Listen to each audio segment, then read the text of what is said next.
volver a agradeceros a todos los medios de comunicación que estáis aquí, haber respondido a la llamada del Fondo de Becas y a la presentación de este sexto informe anual. Yo soy Marisa Soreto, soy la directora de Fundación Mujeres y responsable de la Secretaría Técnica del Fondo de Becas, y me acompañan en la mesa Joaquín García Cazorla Taboada, en representación de la familia de Soledad Cazorla, promotora del Fondo de Becas, y Ala Santana Olivera, que ella es la presidenta de la Federación Mujeres Jóvenes, y una organización con la que hemos colaborado en este sexto informe anual en la elaboración de las recomendaciones. Yo les voy a pasar la palabra a ellos y vamos empezando con los contenidos. Joaquín.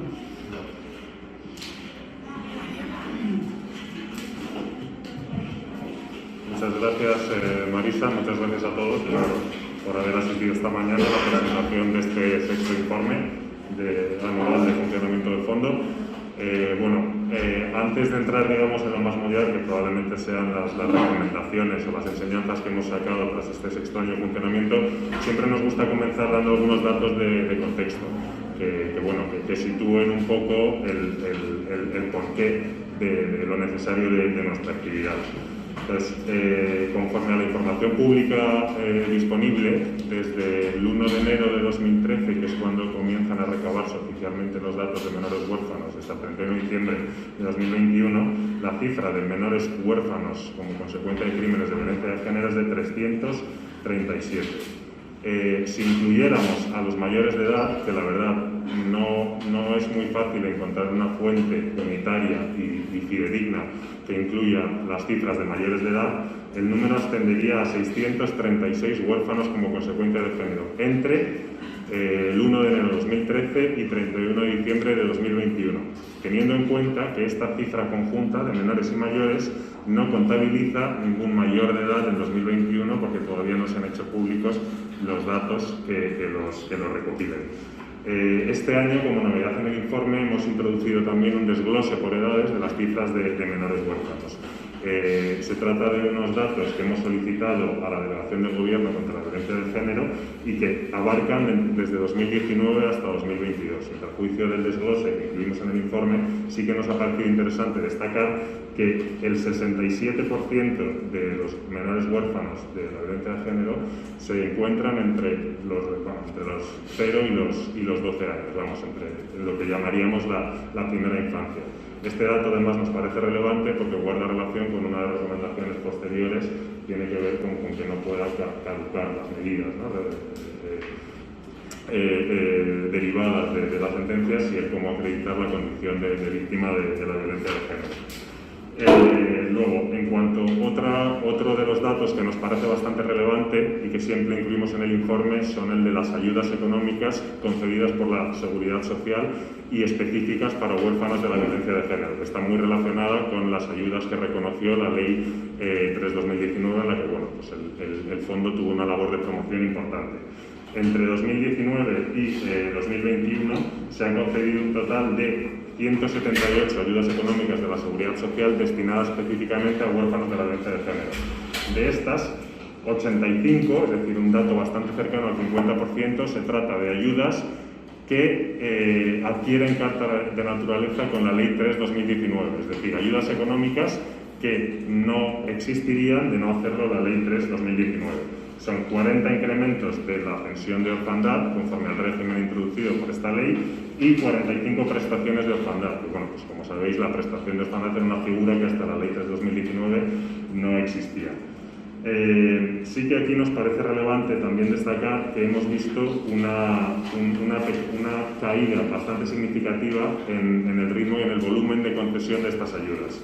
En 2021, los incrementos de pensiones de orfandad vinculados al régimen de la Ley de 2019 han pasado a ser 8, cuando en 2019 fueron 20 y en 2020 12, y las prestaciones de orfandad que se han reconocido han sido solo 4, cuando en 2019 fueron 23 y en 2020 18. El grueso de las ayudas concedidas en 2021 tiene que ver con incrementos de pensión vinculadas a la pensión de viudedad, que era un tipo de ayuda que ya existía antes de la Ley 3/2019. Después de estos pequeños datos de contexto, nos gustaría también hacer referencia a nuestros datos de actividad durante este 2021. A modo introductorio, sí que nos gustaría agradecer a todos los donantes y colaboradores del Fondo de Becas, sin los que la verdad pues nuestra actividad simplemente no sería posible. Pues, en 2021 hemos concedido 35 becas, que como sabéis son ayudas económicas, de ayuda al estudio y al refuerzo educativo y apoyo psicológico. Hemos concedido 35 becas por un importe total de 65.000 euros a favor de 35 huérfanos de la violencia de género, 31 menores de edad y 4 mayores de edad. Este año 2020 hemos acompañado a 20 familias que se encuentran a cargo de huérfanos de la violencia de género, 4 de las cuales suponen familias con las que colaboramos por primera vez. Los datos acumulados después de este 2021, después de estos 6 primeros años de funcionamiento del fondo, son que hemos concedido 125 becas por un importe algo superior a los 211.000 euros, de las que se han beneficiado 59 huérfanos de la violencia de género y con las que acompañamos a 36 familias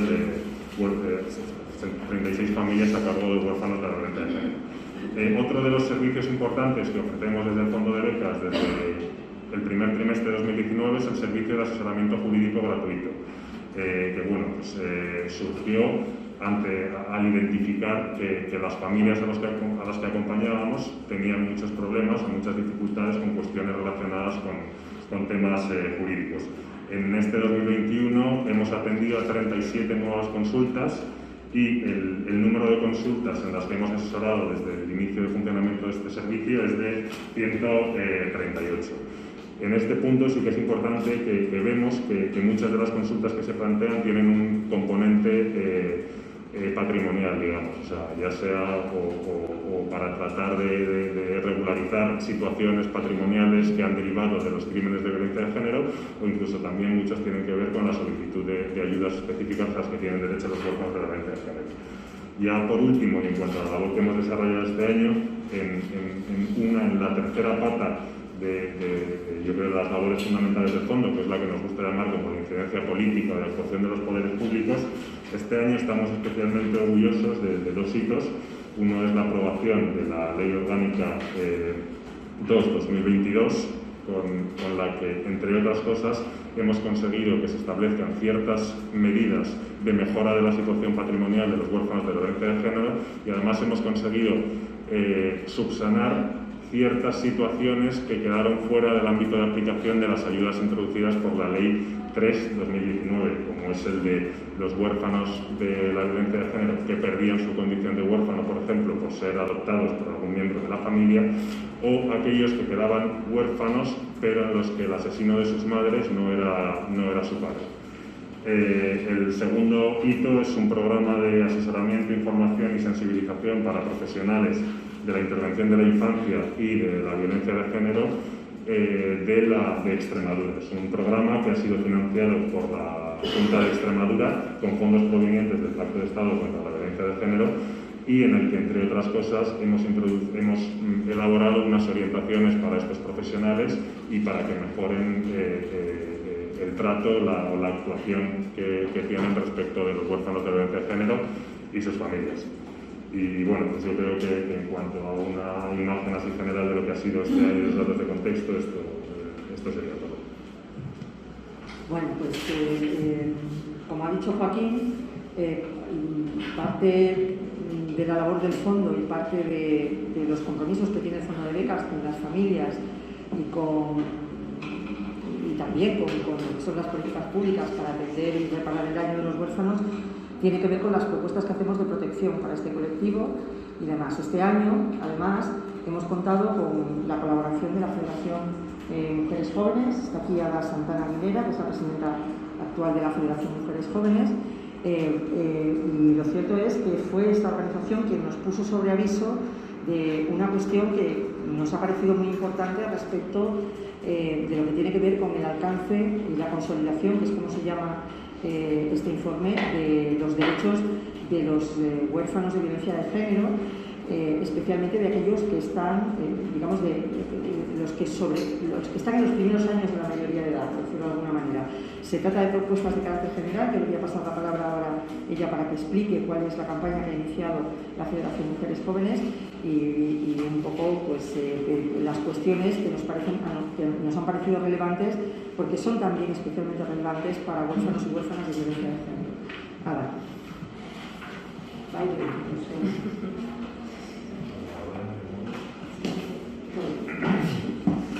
Bueno, pues muchas gracias. En primer lugar agradecemos tanto a Fundación Mujeres como al Fondo del Caso de la Cazorla que haya querido integrar esta campaña realizada por la Federación Mujeres Jóvenes y que también incluso pues se añadan dentro de las recomendaciones, porque al final de eso se trata, de que esta campaña pues llegue a consolidarse dentro de las próximas medidas de protección que se llevan a cabo. Nuestra campaña sobre todo se inicia pues analizando lo que ocurre con los mayores de edad. Una vez alcanzan esa mayoría de edad, cumplir los 18 años, pues a día de hoy de acuerdo con nuestro ordenamiento jurídico entendemos que víctimas son únicamente los hijos e hijas menores de edad, es decir, una vez cumplen los 18 años existe una barrera de qué es lo que ocurre con esas, si se extiende ese reconocimiento que ya tienen como víctima de violencia de género, y a su vez también qué va a ocurrir con aquellos y aquellas, por ejemplo, incluso una familia se puede dar la casuística de que hayan, pues, por ejemplo, 2 hijos, uno al ser menor de edad sí tenga la consideración de víctima de violencia de género, pero el otro a lo mejor pues, con 19 años pues no la tenga. En este caso nosotras lo que solicitamos es extender esa consideración y ese reconocimiento de víctimas de violencia de género hasta los 26 años, 25 inclusive, de acuerdo también al mismo criterio que se ha seguido con las protecciones de orfandad. En este caso, lo que estamos viendo sobre todo son las enormes dificultades que tienen estos jóvenes cuando alcanzan una mayoría de edad para acceder a todo lo que son las medidas de protección y también a todos los tipos de ayudas y recursos de violencia de género. Y en este caso, sobre todo, poniendo especial atención a 2 tipos. Para empezar, los mayores de edad que se quedan huérfanos también, que obviamente están en una situación de mayor vulnerabilidad, y a su vez también esos mayores de edad que una vez cumplen la mayoría de edad pues deciden salirse de ese núcleo familiar precisamente por ese ciclo continuo de violencia de género, y una vez obtienen la mayoría de edad pues tienen mayor facilidad para salir del núcleo familiar, pero a su vez se encuentran pues completamente desamparados. Por tanto, lo que solicitamos es que se extienda pues esa consideración de víctimas, y a su vez también, sobre todo, lo que es la armonización de recursos en base a las comunidades autónomas. Pues a día de hoy, como hemos estado estudiando, hay comunidades autónomas que sí que recogen ya esa extensión y que entienden que los jóvenes pues hasta los 25 años, o bien incluso algunas hasta los 30, otras no. Pues lo que solicitamos es que haya un criterio común entre todas las comunidades autónomas para que estos jóvenes puedan acceder. Y ya más concretamente, en la recomendación 8, en relación con las becas y ayudas dentro de lo que es el sistema universitario, nos hemos dado cuenta que en el nuevo anteproyecto de la Ley Orgánica del Sistema Universitario que se acaba de presentar por parte del Ministerio de Universidades, se elimina la disposición legal que obliga a las comunidades autónomas a que regulen la excepción de los precios públicos para las víctimas de violencia de género, como sí establece actualmente el artículo 45 de la Ley Orgánica de Universidades. Esto supone un enorme problema porque, para empezar, de esta disposición legal se dispone lo que es el propio decreto de becas, el propio decreto de la beca del Ministerio, el Real Decreto 154/2002, pero es que a su vez también luego los decretos que posteriormente van a realizar las propias comunidades autónomas. Concretamente, si nos centramos en el decreto de precios públicos, que es el que regula el precio de las matrículas, nos encontramos cada día de hoy siendo obligatorio. Incluso hay comunidades autónomas que están incumpliendo con esta disposición legal. Concretamente son 5 comunidades autónomas las que actualmente no recogen la obligación de que las víctimas de violencia de género tengan la excepción del pago de los precios públicos, que son Murcia, Madrid, Cantabria, Castilla-La Mancha y Comunidad Valenciana.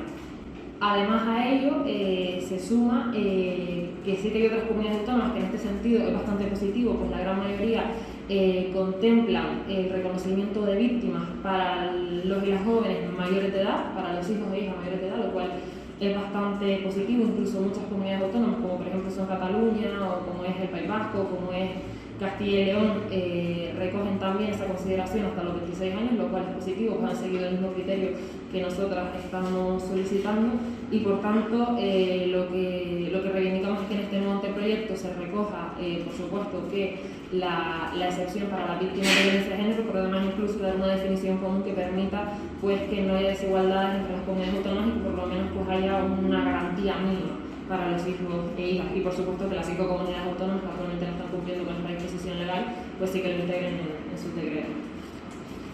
Muy bien, muchas gracias, Sara. Bueno, pues para completar esa presentación de este informe, y brevemente explicar un poco el contexto de las recomendaciones, ¿no? A ver, el informe ofrece 8 recomendaciones diferentes. Las primeras 4 hacen referencia a lo que son recomendaciones que hemos hecho ya en otras ocasiones a través del Fondo de Becas y tienen que ver con mejoras de los sistemas de atención en general, ¿no? En la recomendación 1, nos sigue preocupando mucho el tema de que no haya estadísticas, no solamente estadísticas que recojan la situación de huérfanos y huérfanas, que saben todas ustedes que eso ya está recogido en la ficha estadística que ofrece la Delegación de Gobierno, sino que no existan datos evolutivos. De hecho, creemos que es imprescindible, además, que dentro de la estadística judicial, igual que se recoge la existencia de ciertas medidas que tienen que ver con menores, pues la retirada de visitas, custodias, etcétera, etcétera, se recogieran también, de alguna manera, datos evolutivos sobre el tratamiento judicial que reciben estos menores en el Poder Judicial. Seguimos echando en falta en muchas ocasiones, y de hecho la tarea habitual del Fondo de Becas está dirigida en muchas ocasiones a facilitar y a resolver dudas por parte de profesionales, ¿no? Es decir, que creemos que es necesario tener documentos informativos y que las administraciones públicas deberían preocuparse porque esta información estuviera disponible para todos los servicios que atienden a víctimas, tanto en el sistema judicial como en las administraciones públicas y en los sistemas de atención a víctimas de violencia de género. De hecho, una parte de los esfuerzos del Fondo de Becas está en este momento encaminado a generar información en ese sentido. Nos preocupa particularmente dentro de este ámbito profesional todo lo que tiene que ver con las oficinas de la Seguridad Social. Ya ha comentado Joaquín que hemos visto ligero descenso en lo que tiene que ver con la aplicación de la ley del año 2019 que mejoraba las pensiones. Puede haber miles de causas, pero una de ellas puede ser precisamente porque las oficinas no tienen disponible la intervención. De hecho, uno de los papeles de la asesoría jurídica sigue centrada en el tema de las reclamaciones que hay en torno al cálculo de pensiones, con lo cual deducimos que probablemente la información es un proceso complejo, pero creemos que mejoraría el nivel de reclamación que tienen que hacer las familias si hubiera una instrucción clara, específica, puesta a disposición de todo el mundo y personal formado, ¿no? Y continuamos este año insistiendo en la necesidad de establecimiento de medidas judiciales de atención temprana, y no solamente eso, sino medidas judiciales de protección, ya sea como medidas previas, ya sea como resultado de la sentencia, que tengan la duración necesaria para proteger a los niños y niñas durante, digamos, todo su proceso de desarrollo, ¿no? Y esto ya enlaza con lo que son las otras 4 recomendaciones que tienen que ver específicamente con ese alcance y protección, ¿no? Porque efectivamente lo que estamos empezando a ver es que en el momento en el que se sobrepasa esa mayoría de edad empiezan a existir dudas en esa consideración de la condición de víctima. La condición de víctima está reconocida desde el año 2015 en la Ley 1/2004, se modificó la ley específicamente para eso. El tema está en que la condición de víctima es aquella condición que me da acceso a determinado tipo de derechos. Entonces, en el momento en que no está previsto el acceso a los derechos que acreditan mi condición de víctima, pues estamos teniendo un problema de protección y de diligencia de vida en ese sentido, ¿no? Entonces, lo que estamos empezando a ver, y en el informe están detallados algunos de los casos sobre los que hemos construido, ¿no? De acompañamiento, sobre los que hemos construido estas conclusiones, pues de chicos y chicas jóvenes que están viendo cómo desde las universidades, desde el acceso a las ayudas, les están poniendo en duda su condición de víctima, pues porque, el asesinato de su madre fue hace 15 años, ¿no? Y por lo tanto se considera que ya está cumplida tanto la pena. Muchos años, recuerden ustedes que las penas de homicidio pueden ser de 10 años, con lo cual, pues efectivamente 10 años, teniendo en cuenta esa edad que mencionaba Joaquín, en el que más del 67% se queda huérfano entre los 0 y los 12 años de edad, pues efectivamente hay un colectivo de gente que en los 10 años de cumplimiento de pena no habrá alcanzado la mayoría de edad, ¿no? Y consideramos que eso es una reflexión respecto de la tipología de ayudas.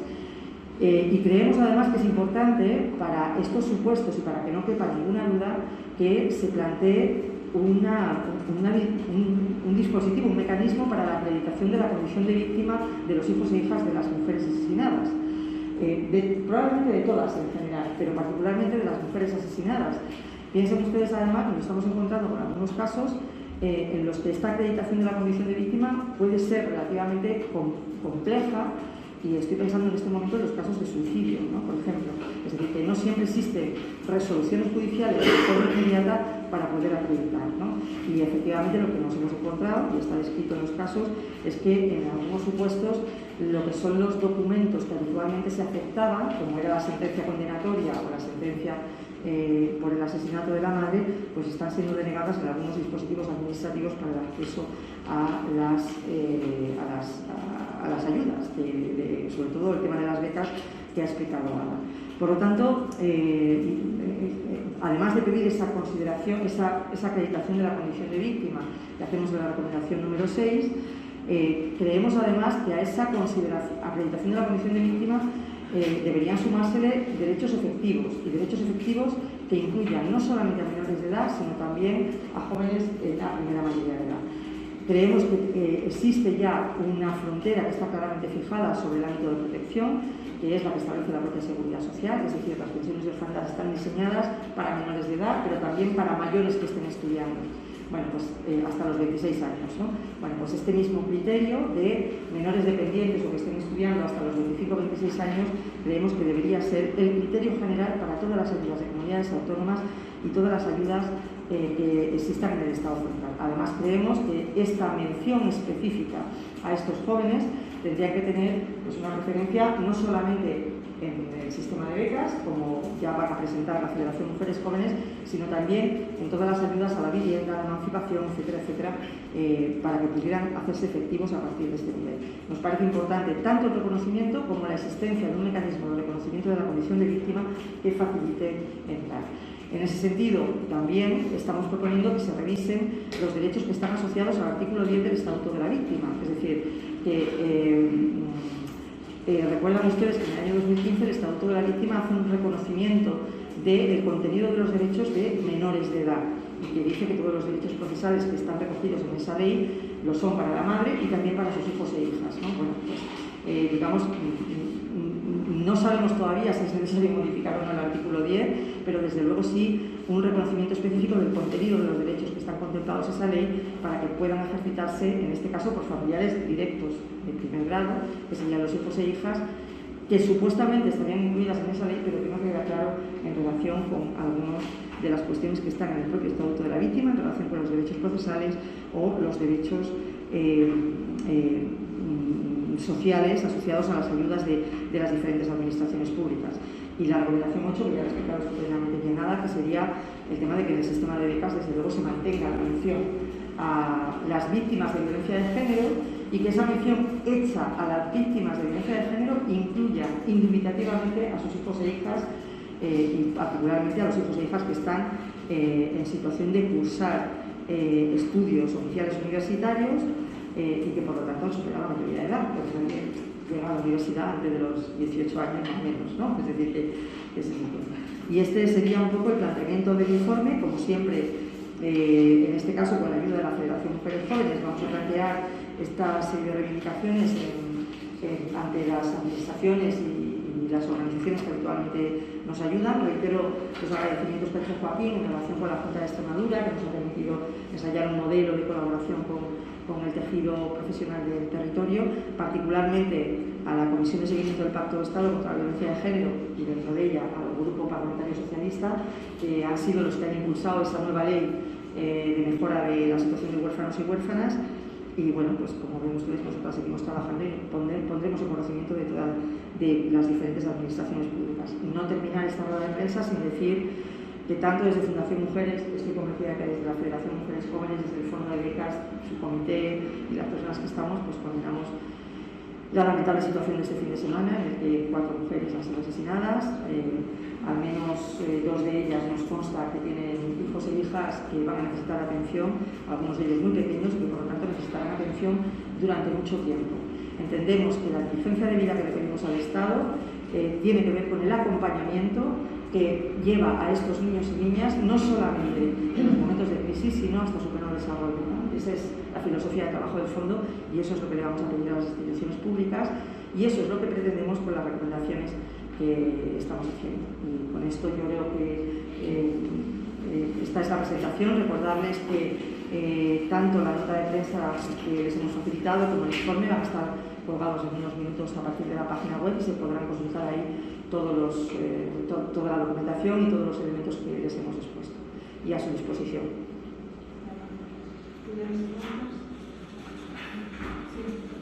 Yo tengo una pregunta. Vale. Pues tú tira. Sí, algunas son muy pequeñinas. Cuando comentabas, Joaquín, cuando has hecho el cómputo general de huérfanos, entiendo que es hasta los 26, cuando has mencionado mayores y menores. Respecto de los mayores no tengo certeza si hay un límite temporal, no lo creo.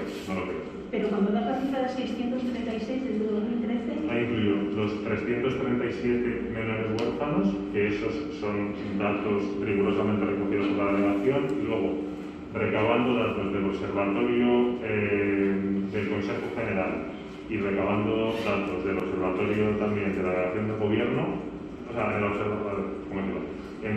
Observatorio de la Delegación de Gobierno tenemos datos de entre 2013 y 2018, cuáles son los mayores de edad. Y en el Observatorio del Consejo del Poder Judicial, en los informes, tenemos del 19 y del 20. Entonces, a través de esos datos obtenemos el de mayores de edad, la cifra de mayores de edad. ¿Pero mayores de edad hasta qué edad? No lo especifica. Dependientes, convivientes, dependientes económicamente. No, pero yo no sé si son convivientes. Sí. Habla de mayores de edad, no especifica nada más. Y nos faltaría el dato de 2021, que como todavía no se ha publicado el informe del Observatorio del Consejo General, no lo tenemos. Pero yo no tengo constancia de que esos datos establezcan un límite temporal de edad para que se consideren víctimas mayores de edad. Ahora que preguntantes que no me he quedado con las comunidades, o sea, entiendo que la nueva reforma de universidades excluye ese escrito, pero no me he quedado con cuáles son las comunidades que no están cumpliendo. Vale, son Murcia, Madrid, Castilla-La Mancha, Cantabria y la Comunidad Valenciana. Estos no están haciendo nada. Dentro de sus decretos de precios públicos no recogen la exoneración para las víctimas de violencia de género. También hay que tener en cuenta que esto no quiere decir que sus universidades no apliquen la medida. Sí. Perdón. Nada, que estas 5 comunidades autónomas, lo que ocurre es que dentro de sus decretos de precios públicos no regulan esta disposición legal que recoge la ley orgánica. Eso es lo que están incumpliendo. Lo que no quiere decir que posteriormente luego las universidades no puedan tener ayuda específica para las víctimas de violencia de género, pero sí es verdad que no lo cumple la propia comunidad autónoma. Pero en cualquier caso, con la nueva ley de universidades desaparece del todo de todos. Claro, el problema es que ahora no tendría un amparo de la ley orgánica, por tanto puede ocurrir que en comunidades autónomas que a día de hoy sí están cumpliendo porque están dando cumplimiento a una disposición legal, pues que ahora pues no la cumplen porque no tienen ningún tipo de obligación. Y se refiere a la exención de la paga del pago de las tasas. Claro, nos referimos a lo que es el pago de los precios públicos única. Claro, esto también es importante porque nosotros hemos centrado el estudio en lo que es el pago de las matrículas, pero también tiene que ver con el pago con las propias becas. A día de hoy el propio decreto también se recoge dentro del decreto de becas a nivel nacional la disposición adicional segunda, que habla de las víctimas de violencia de género, pero si desaparece la mención a las víctimas dentro de la ley orgánica, también puede ocurrir que tampoco se recoja lo que es la exoneración de determinados requisitos académicos para las víctimas de violencia de género, que esto incluso incumpliría con lo propiamente establecido en el Pacto de Estado. Ya sabéis que hemos trabajado mucho con el tema de lo que llamamos lagunas normativas, ¿no? O sea, que el problema no es tanto lo que se pueda o no se puede hacer, sino que cuando hablamos de los huérfanos de la violencia de género como las víctimas olvidadas, etcétera, tiene que ver con el hecho de que, o los menores en este caso, o las propias mujeres víctimas de violencia de género cuando salen estrictamente de la situación de crisis, ¿no? Entonces, si la ley no lo recoge, si en la ley desaparece la mención, pues efectivamente alguien puede decir, ya, pero es que no hay ningún obstáculo para que las universidades establezcan la exención. No lo hay. El tema está en si se van a acordar. O sea que el problema está en conservar, digamos, la línea que establece la preferencia para que de alguna manera esa obligación se mantenga, ¿no? Porque si no, pues efectivamente lo que puede llegar a pasar es, y de hecho el informe recoge 2 supuestos que están específicamente centrados en el hecho de que se ha denegado a huérfanos huérfanos de violencia de género el acceso, por ejemplo, a la exención de casas, ¿no? Entonces, digamos que cuanto menor sea la atención que se presta en el texto normativo, más posibilidades existen de que esas personas, cuando van a reclamar su derecho, no lo tengan, ¿no? Máxime si además no hay un procedimiento específico de acceso que esté diseñado. Me quedaba la pregunta, ya no Sí. me involucro más, de la recomendación 4, ¿qué Sí. situaciones os han llevado a pedir medidas judiciales de protección? O sea, ¿qué habéis visto, qué habéis detectado para llegar a pedir que se proteja tempranamente la situación patrimonial? Pues esto es una cosa, además, incluso trabajamos mucho el año pasado y demás. Pues, por ejemplo, hemos tenido situaciones en las que los condenados, incluso dentro de la prisión preventiva, pues han hecho operaciones para hacer un alzamiento de bienes de la familia y evitar de esta manera hacerse cargo de las indemnizaciones, ¿no? Es decir, que habitualmente son cosas que pensamos que no van a pasar, ¿no? Porque además probablemente en esa visión que tenemos de los maltratadores, ¿no? De personas que pierden la cabeza en un momento dado, bueno, pues no. Es decir, que tenemos bastantes casos de personas que no solamente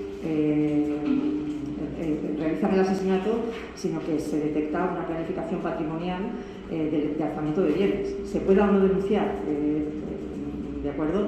Entonces, efectivamente, por ejemplo, en este sentido, queremos poner en valor la instrucción que desde la Fiscalía Especialista de Violencia de Género se ha hecho, que es el tema de que dentro de esa atención temprana estén incluida el embargo de bienes de los maltratadores, ¿no? Y precisamente la propia instrucción menciona al fondo de becas como la fuente de información a través de la cual nos hemos dado cuenta de que, a ver, que son muy importantes las medidas civiles, que son muy importantes las medidas penales de protección a los menores, pero que claro, si alguien no presta atención a lo patrimonial, pues tenemos una familia que en 6 meses tiene un problema tremendo, ¿no? Y luego, sí. Yo creo que el principal, el que más llama la atención, el más sorprendente es ese, el de La venta del piso. Exacto, un asesino que se deshace de su patrimonio, y eso, vamos, lo hemos visto. Hemos visto el que mientras se estaba sustentando todo el procedimiento penal se ha transmitido un inmueble que se tenía. Pero luego hay otros que a lo mejor llaman menos la atención, pero por ejemplo, incluso en los casos en los que se embargan los bienes, si no se adoptan medidas que permitan la gestión de esos bienes embargados, pues no se pagan cuotas de hipotecas, y eso lleva a que se terminen ejecutando bienes. Entonces, en el momento en que termina el procedimiento penal, se tiene que hacer frente a las indemnizaciones. Esos menores pues se ven totalmente desamparados, porque mientras estaba sustentando el procedimiento han ocurrido muchas cosas que tienen una influencia o una incidencia muy significativa en el patrimonio que tenían derecho y sobre las que no han podido hacer nada, y que la consecuencia última es que se ve muy mermado ese patrimonio. En uno de los casos que he descrito en el informe se habla de, a ver, no es un asesinato por violencia de género, pero son 4 niños menores, y una de las cosas que describe ese caso, que está basado en un caso real, tiene que ver, por ejemplo, con la otra medida que se acaba de aprobar en la ley 222, me parece que es, ¿no? La ley orgánica 222. Y es precisamente que en el momento en el que muere la madre, a pesar de contar con el uso de la vivienda familiar, el padre aprovecha la muerte de la madre para tomar posesión del piso y dejar a los hijos fuera del domicilio.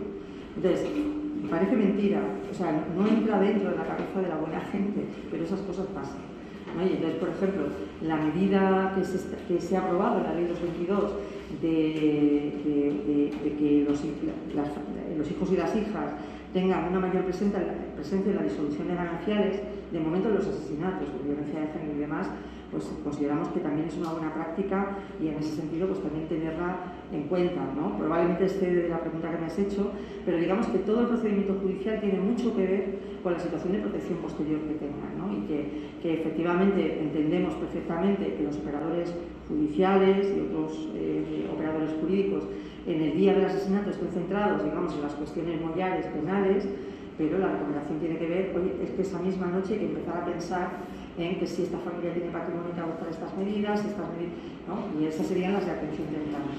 Y luego está, por otro lado, también el tema de que las medidas tengan la duración suficiente para el escenario de la protección, ¿de acuerdo? Que Que eso también depende mucho, en muchas ocasiones, no solamente de jueces, sino también de fiscalía y también de las acusaciones particulares que en muchos casos trabajan con estas familias, ¿no? El tema de que seamos conscientes de que efectivamente si un niño y una niña de 5 años se queda huérfano, pues ahí hay 13, 14, 15 años mínimos de protección que tienen que estar cubiertos, ¿no? Y que lo deseable es que la familia, más allá del juicio penal, que en algunas ocasiones puede durar mucho, este mismo año hemos estado acompañando a una familia que llevaba 4 años esperando la celebración del juicio, bueno, pues que una vez transcurridos esos 4 años no tengan que empezar a pensar que el tipo sale inmediatamente de la cárcel y van a empezar a tener problemas de carácter civil, ¿no? Con lo cual, pues efectivamente las medidas que tienen que ver con los alejamientos posteriores al cumplimiento de condena, etcétera, etcétera,